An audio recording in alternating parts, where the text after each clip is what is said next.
questions? Yeah. Mr. President, do you have plans to give this award to any other families posthumously who find themselves in the same position as having made this sacrifice? And then after, I'd like to ask you one question about your call today. Having to do from a previous? Yeah. We're looking at the possibility of that. And I'm You had a lot of people dying in the line of duty when you think of it. And we figured it was time to start. We haven't had the situation arise. This was a terrible situation. We haven't had it arise yet, but we're looking at going back a little bit and see what we can do about that. Yes. Strongly. Yeah. on your call with President Putin today, Yeah. you'd mentioned that the Pope would like to take a role potentially in mediating these talks. Does that mean that the U.S. is taking a step back from... No. I think it would be great to have it at the Vatican. Maybe it would have some extra significance. And I saw that it was discussed yesterday, so I thought, and people told me that they'd be honored to do it. I would imagine they would be. And so, no, I think it would be maybe helpful. There's tremendous bitterness, anger, and I think maybe that could help some of that anger. So having it at the Vatican would be, in Rome, would be I think it would be a great idea. Thank you. Mr. President? Mr. President, as First you off, know, can I say... Thank you, Mr. President. As you know, 2.5 months ago, Ukraine, President Zelensky agreed to that 30-day ceasefire that's been on the table all of that time. What was the extent of your conversation with President Putin today about having him agree to that same 30-day ceasefire proposal that you, Mr. President, put on the table? Well, what we've done, and very strongly, is we said, let's get this thing going. You know, I had many of the leaders of European nations on the line with me right after the call. And we have to get that thing solved. 5,000 young people every single week on average. And I've seen satellite pictures. You don't want to see these pictures. We'll have to see what happens. This was not my war. This is not a war that would have happened if I were president. This is not my war. I'm just here to try and help. We've spent hundreds of billions of dollars on this war, and yet that's not, frankly, we made much more than that just in 4 days in the Middle East. It's a lot of money, but we do much. This is about thousands of people dying every single week. 5,000, 6,000 people dying every single week. And just like you have the relatives here, wives and children and everything, you have, these soldiers, they say goodbye in Ukraine and in Russia. And then their parents never see them again, except maybe in pictures of horrible scenes, because I've seen some scenes, I've never seen anything like it. So we're going to see if we can get it taken care of. Yeah, please. First off, our thanks to the members of law enforcement who are here, and our condolences to the families. We're very sorry for your loss. Mr. President, on Ukraine and on your call today that you had with President Putin, you said last week that you thought nothing was going to happen, no advances would be made until you and Putin got together. Do you still feel that way? I think something's going to happen. It's a very big egos involved, I tell you. Big egos involved. But I think something's going to happen. And if it doesn't, I'd just back away and they're going to have to keep going. Again, this was a European situation.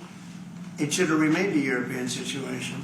It should have remained. But we have, because the past administration felt very strongly that we should be involved, that we got involved much more than Europe did in terms of the money and all of the things that we gave. We gave massive amounts, I think record-setting amounts given to a foreign. There's never been anything like this, both weaponry and money. And Europe gave a lot also, but they didn't give anywhere near what we gave. We gave probably almost 3 times the amount. And it's just a shame. The whole thing is a shame. Did you ask President the Putin level of death is just a shame. Yeah. Did you ask President Putin to meet with you? About what? About Ukraine. Of course I did. I talked to him about it. I said, when are we going to end this, Vladimir? I've known him for a long time now. I said, when are we going to end this bloodshed, this bloodbath? It's a bloodbath. And I do believe he wants to end it. You know, when I made the call, I told the people last night, I spoke to the heads of the different countries, Germany and Finland, we had Italy, as you know, UK was on the line today, and a couple of others, and then they were in turn calling everyone. Ursula was there from the European union. She was terrific. And we spoke for a long time about it. And they got a problem. It's a big, big problem. It's a terrible war. It's very hard to extradite themselves away from what's taking place over there. The amount of anger, the amount of hate, and the amount of death. It's very hard, very tough situation. But I said to him, "We got to get going." And I did say also, if I thought that you couldn't do it, I'd step away, because what are you going to do? We don't have boots on the ground. We wouldn't have boots on the ground. But we do have a big stake, and the financial amount that was put up is just crazy. It's crazy. This isn't for us. This is for somebody else. The amount of money that we put up is record-setting. There's never been anything like this.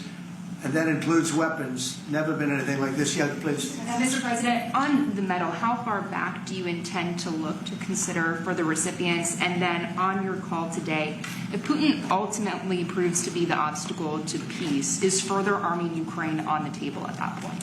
Well, we'll look. We're going to look. I hope that, I like to think positively, frankly. I just can't believe that they allowed this to continue. This would have never happened if I were president. And most people admit that. It would have and it didn't happen for 4 years. And October 7th would have never happened either. That's the attack on Israel. That would have never happened. So sad, a lot of things wouldn't have happened. But so sad to see it. I think that there's a good chance we can get this done. I believe Putin wants to do it. Now, if I thought Putin didn't want, that's what I do. My whole life is like deals, one big deal. And if I thought that President Putin did not want to get this over with, I wouldn't even be talking about it. I'd just pull out. What did you hear that gave you confidence that he does want peace versus buying time? I think he's had enough. I think he's had enough. This has been a long time. This has been going on for more than 3 years. When you think, right? It's been going on for a long time. Yeah, please. Oh, thank you, Mr. President. When you implored him to stop previously, Vladimir, stop on social media, and he didn't, he just continued. I'm curious, did you bring that up with him in your phone call today? Sorry, you previously on Truth Social implored President Putin to stop. You wrote Vladimir, stop, and he didn't stop, quite the contrary. I'm curious, did you bring that up on your call with him today? And no, I didn't bring that up, but I did say it's time, you got to stop this thing. And I believe he wants to stop. Look, I would be, I think, very able to tell whether or not he wanted to or what. I thought there was a very good chance, like a 50-50 chance, that he would say, I want to take the whole thing. I didn't know what he was going to say. And then they have a different kind of a problem. But I believe he wants to stop. And you've mentioned twice just now about backing away or walking away if it looks like it's going to be an intractable problem. Do you have a red line in your head of what would cause you to back away and what exactly? In my head, but not something I'm going to announce. But yeah, definitely in my head. And what exactly would that look Because like? this isn't our war. This is not my war. This is not the war. We got ourselves entangled in something that we shouldn't have been involved in. And we would have been a lot better off, and maybe the whole thing would have been better off, because it can't be much worse. It's a real mess. It's a death trap. In what exactly? So I think that, I would say I do have a certain line, but I don't want to say what that line is, because I think it makes the negotiation even more difficult than it is. Yes, please. Mr. President, thank you all for your sacrifice, and so sorry for your loss. You mentioned the bloodbath that you want to see end in Ukraine. You mentioned that you believe Putin wants peace, but he just attacked Ukraine yesterday. So what makes you think that he wants peace? Well, he's in a war. Nobody said don't. They're fighting. They're attacking each other, and people are dying all the time. He's in a war. He's fighting a war. Nobody said he was going to stop. I think, is it terrible? Yeah, it's terrible. I think it's terrible. Can you wait on President Biden? President Biden was diagnosed with on cancer. the war, and then I want to ask you about reconciliation. Why haven't you increased the sanctions on Russia yet? Well, because I think there's a chance of getting something done. And if you do that, you could also make it much worse. But there could be a time when that's going to happen. Yeah? Mr. President, Who's going to say with the ratings Go ahead. downgrade from... Do you want to respond to President Biden being diagnosed with cancer? Are you going to call your predecessor? I think it's very sad, actually. I'm surprised that it wasn't, public wasn't notified a long time ago, because to get to stage 9, that's a long time. I just had my physical. You saw that. You saw the results of that particular test. I think that test is standard to pretty much anybody getting a physical, good physical. We had the doctors at the White House and over at Walter Reed, which is a fantastic hospital. I did a very complete physical, including cognitive tests. I'm proud to announce I aced it. Got them all. I got them all right. You proud of me? Yes. Your husband would be proud of me for getting them all right. It's a little risk. If I didn't get them all right, these people would be after me. It would be not a good situation. But I think, frankly, anybody running for president should take a cognitive test. They say it's unconstitutional, but I would say in that particular case, having a cognitive test wouldn't be so bad. But when you take tests, medical tests, as a male, that test is very standard. I don't know if it's given to everybody, but it's given just about. And it takes a long time to get to that situation. Now, I think to get to a stage 9, I think that if you take a look, it's the same doctor that said that Joe was cognitively fine. There was nothing wrong with him. Well, he said, if it's the same doctor, he said there was nothing wrong there. And that's being proven to be a sad situation. And the auto pen is becoming a very big deal. You know, the auto pen is becoming a big deal because it seems like that maybe was the president who ever operated the auto pen. But when they say that that was not good, they also, you have to look and you have to say that the test was not so good either. In other words, there are things going on that the public wasn't informed, and I think somebody's going to have to speak to his doctor. If it's the same, or even if it's 2 separate doctors, why wasn't the cognitive ability, why wasn't that discussed? And I think the doctor said he's just fine, and it's turned out that's not so. It's very dangerous. Look, this is no longer politically correct. This is dangerous for our country. Look at the mess we're in. You're talking about all these questions on Ukraine and Russia. That would have never happened. As an example of our president, would have never happened. The other thing is you have to say, why did it take so long? I mean, when this takes a long time. It could take years to get to this level of danger. So it's a very, very sad situation, and I feel very badly about it. And I think people should try and find out what happened, because I'll tell you, I don't know if it had anything to do with the hospital. Walter Reed is really good. They're some of the best doctors I've ever seen. I don't even know if they were involved, but a doctor was involved in each case. Maybe it was the same doctor, and somebody is not telling the facts. It's a big problem. President Zelensky of Ukraine says the Ukrainians are ready for a ceasefire, they're ready for peace negotiations. In your mind, is Ukraine doing enough to get this?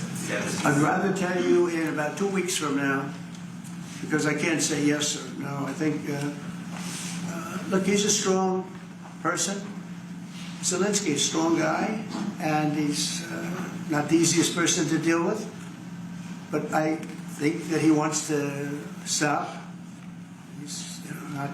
It's a very bad thing that's happening over there. I think he wants to stop, but I could answer that question better in 2 weeks or 4 weeks from now. I hope the answer is that he wants to get it solved. I want to thank everybody very much, and on behalf of the United States of America, we greatly honor your family, friends, everybody that had to suffer so much.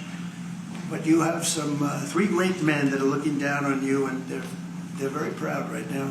Very proud. This is the Oval Office, and they're a big part of it now. They're a part of the Oval Office, the White House, and thank you all very much. Thank you, Chair. Thank you very much.